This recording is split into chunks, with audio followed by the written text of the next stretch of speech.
Hey everyone, Dr. Natasha Nelson here with ADIO, Above, Down, Inside, Out.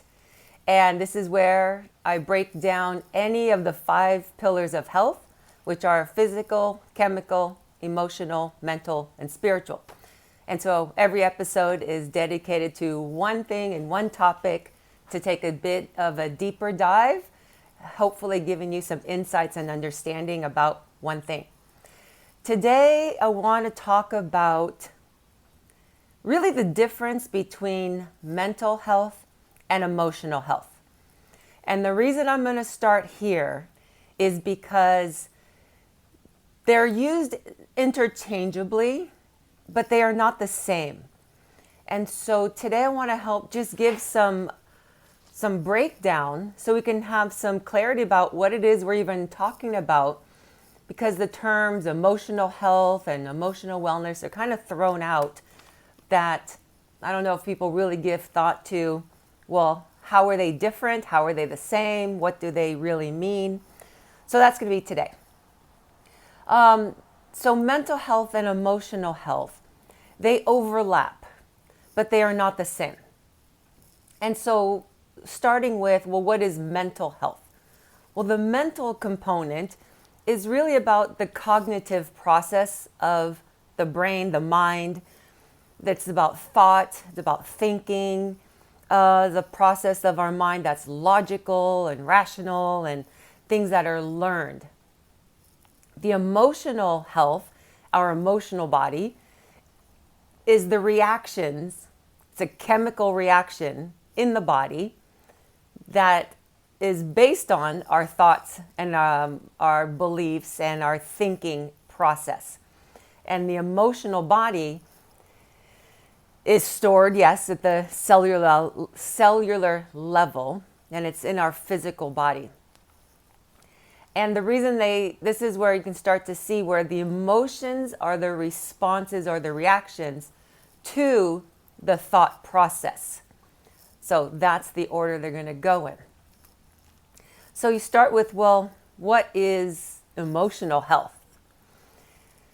It's the response or the reaction to something that is a thought or something that it's really the thought process that triggers an emotional cascade.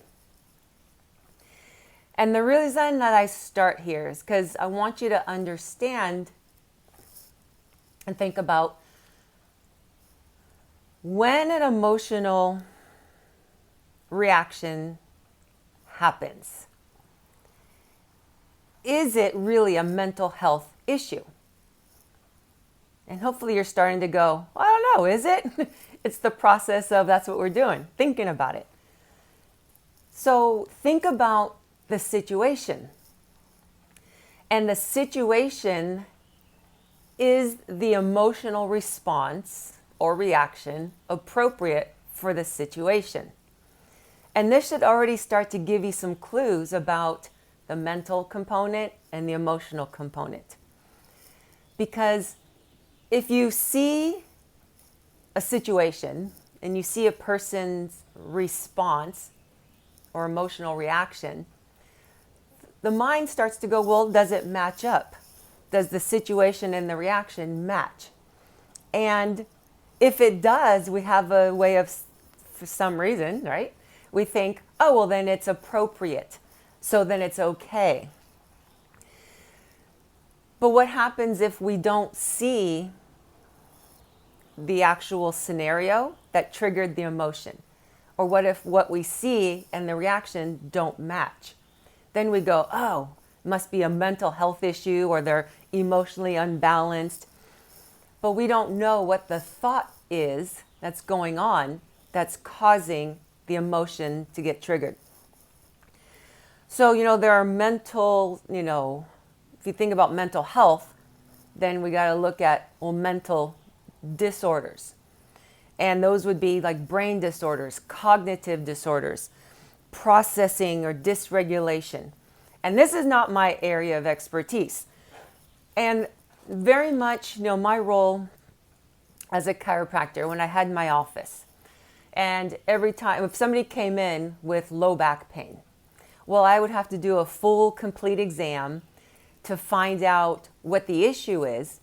But really, it's about me knowing my wheelhouse as a chiropractor.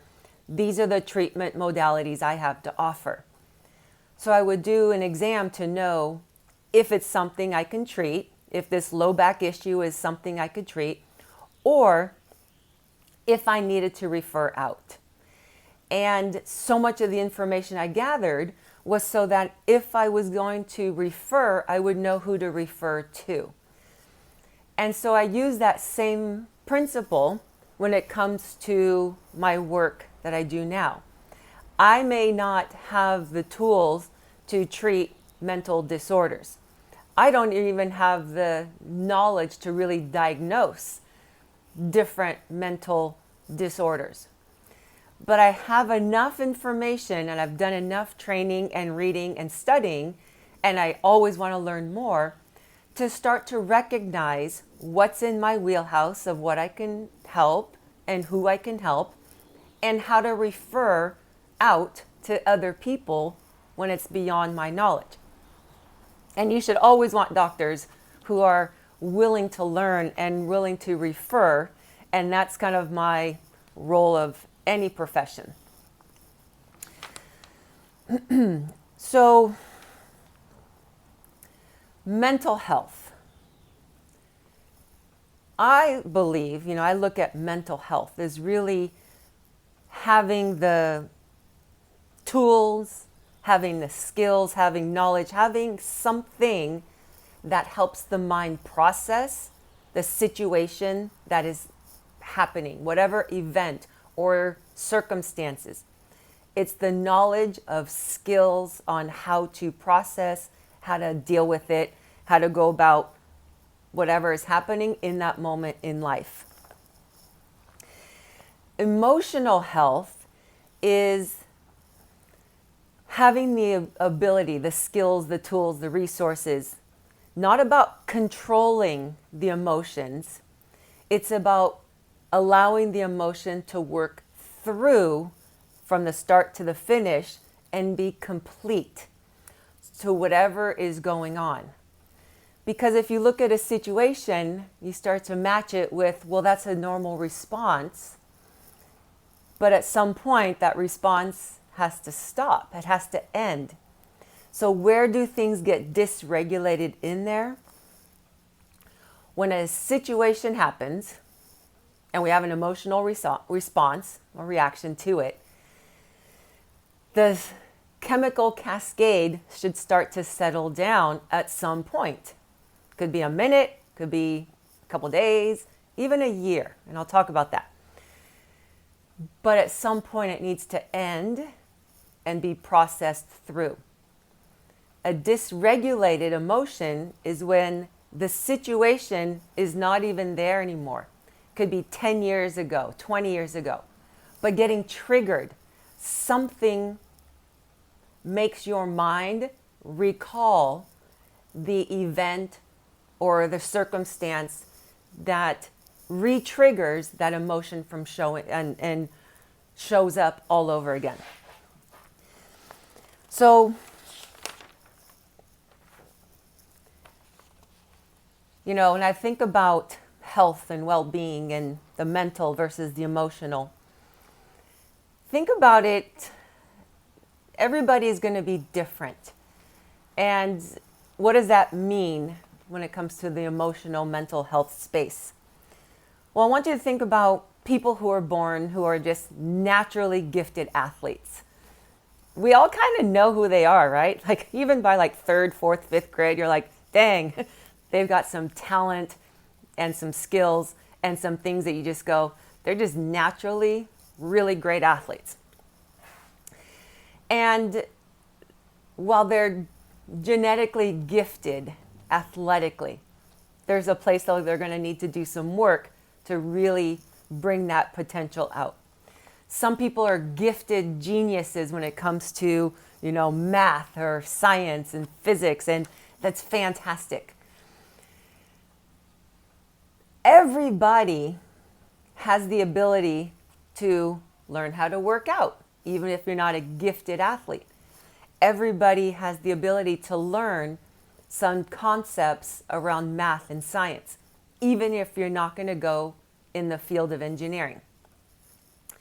And every person can learn the skills about emotional health, even if you're not going to use it for work. Maybe you're not going to really do more than just have some basic understanding of what that even means. Some people are naturally able to withstand a lot more emotional challenges. Some people have the ability to master so many more emotions, and there's variations, just like sports and athletics, but everybody can learn the skills associated with emotions. What is emotional health? Well, it's the skills to function and tolerate and deal with life and what happens in life. It's the ability to tolerate or cope or process life's adversities, because if it was just life's fun, happy, easy things, then we wouldn't really need to deal with emotional health as a concept. It's about being able to process even what's really, really hard, to process it all the way through to the end so that we don't get stuck. Getting stuck in the emotion, getting stuck in the trigger, getting re-triggered. That's being stuck. That's what's going to affect the emotional wellness or well-being that is reflected in what emotional health is.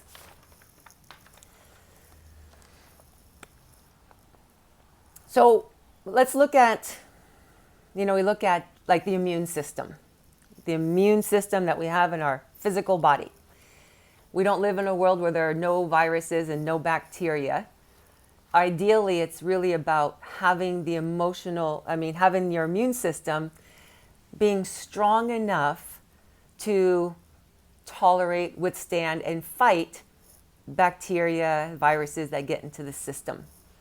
So that's the mindset I want you to think about emotional health. Having the tools and the resources internally to help you deal with challenges, life, the experiences of this life journey that we are on. And where to start? Well, you start with the same way if you had never worked out and you'd never been to the gym. You don't go to the gym and say, I'm going to use every single piece of equipment and do every exercise on the first day. You might pick out one or two, exercises. You might kind of not even put weight on it and just lift it and just see how your body feels with it. The same process with emotional health is about picking a tool or learning a skill. Learning something that will help you get through a challenging emotion. It's not about learning how to deal with all the emotions all at the same time and master them all. Like, it's just okay to pick one at a time, one skill, one emotion to process through. So, emotional health is not about avoiding experiences or avoiding what's challenging and trying to stay safe and trying to be in control and trying to feel good all the time. Emotional health is like your immune system. You develop it and you strengthen it, and there's really only a few ways to do that. And emotional health, the strength of emotional health, comes from actually just doing it and getting through it and having the experience of it without getting stuck in it.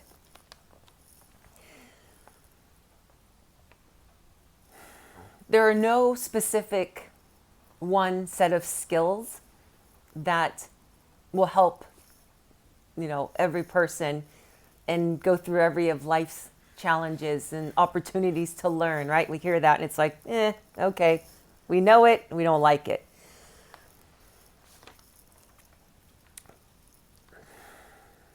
When we think about emotional health versus mental health, I want you to start with when we get emotionally challenged, triggered. I'm going to use the example of grief. We can appreciate and understand when somebody is going through a grieving process. You know, if they've lost anyone, a parent, a child, a sibling, a partner. Grief, when we see it, it's like, oh my gosh, it's a normal response to the situation and what's happening.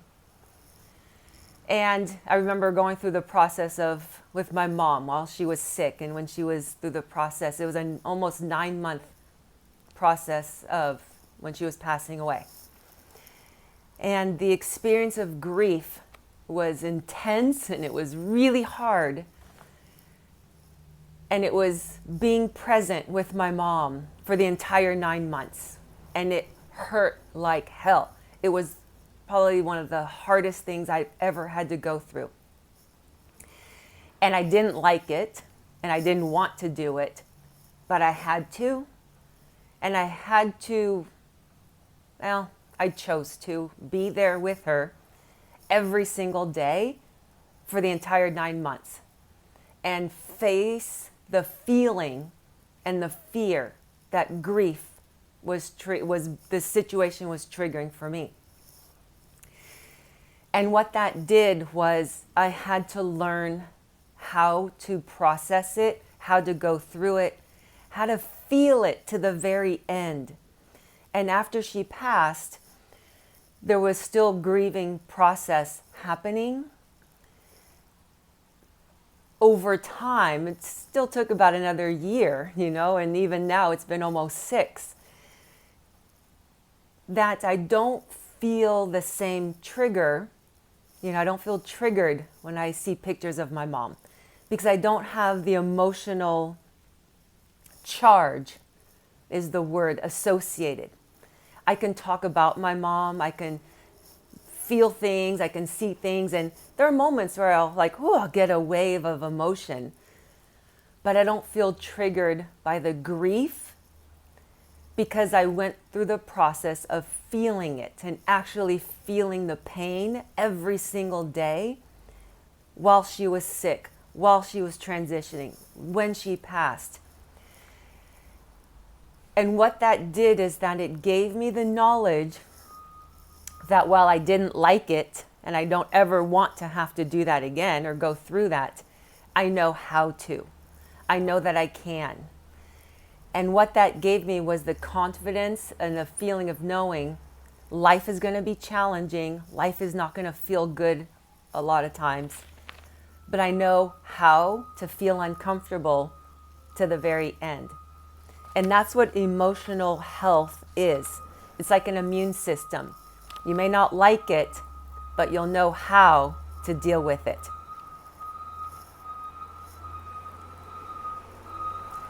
I just wanted to pause for just a moment here.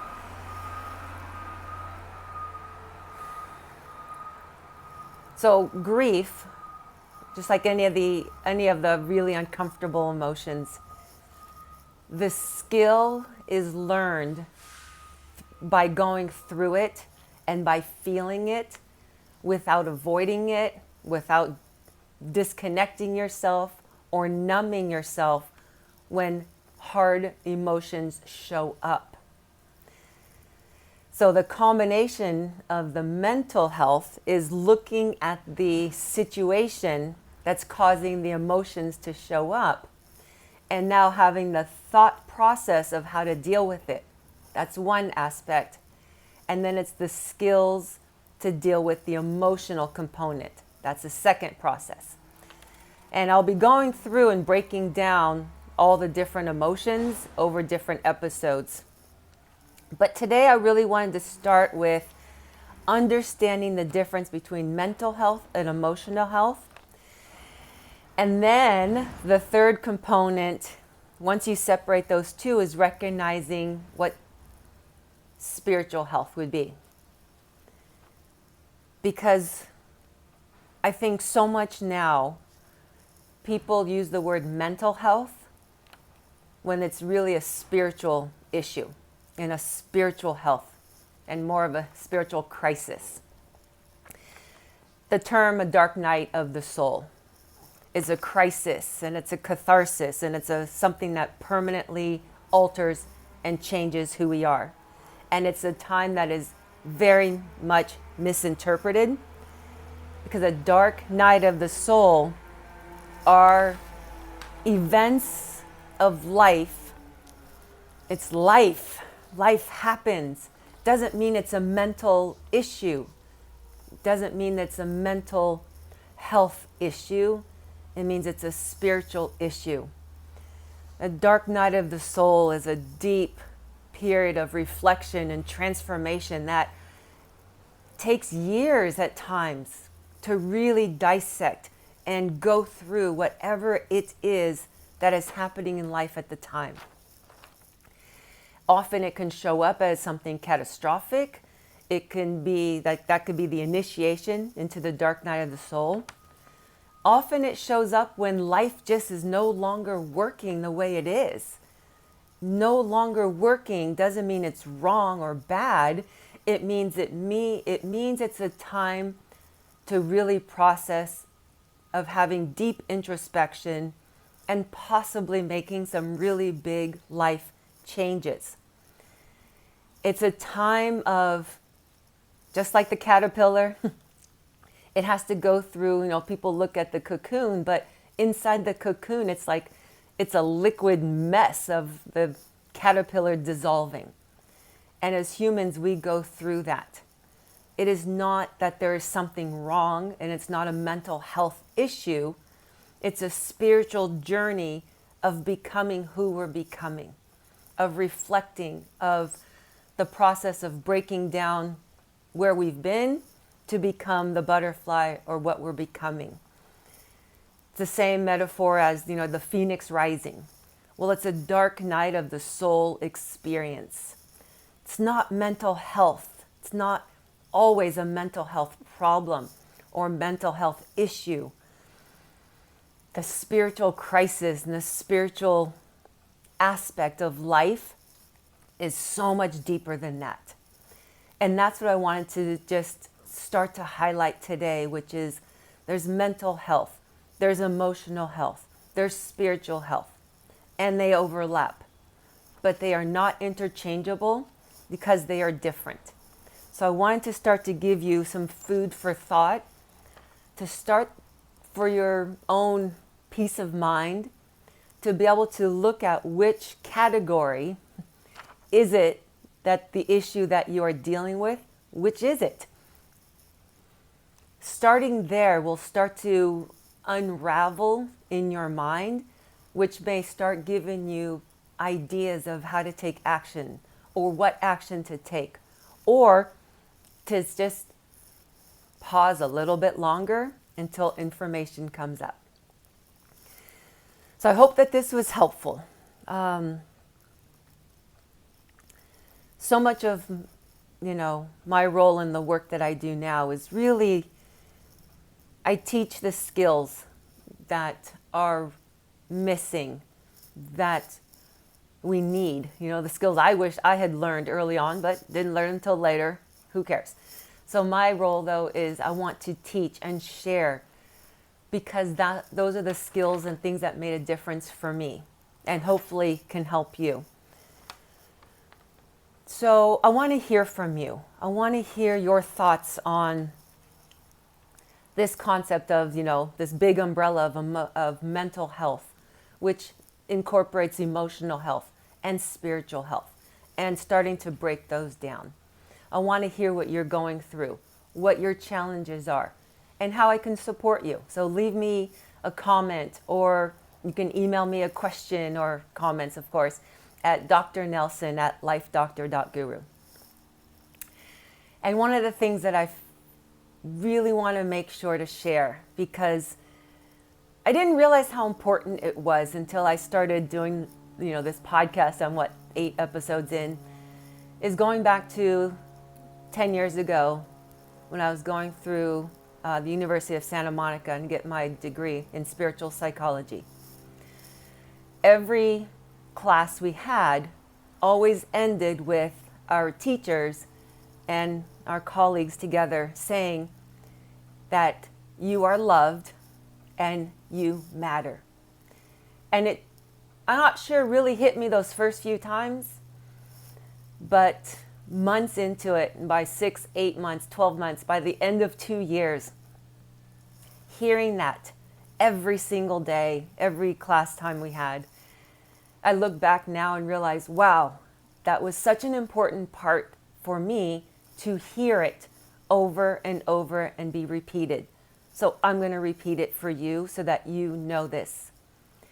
You are loved and you matter. And that's how I want to leave it for today. All right? Until next time. Bye.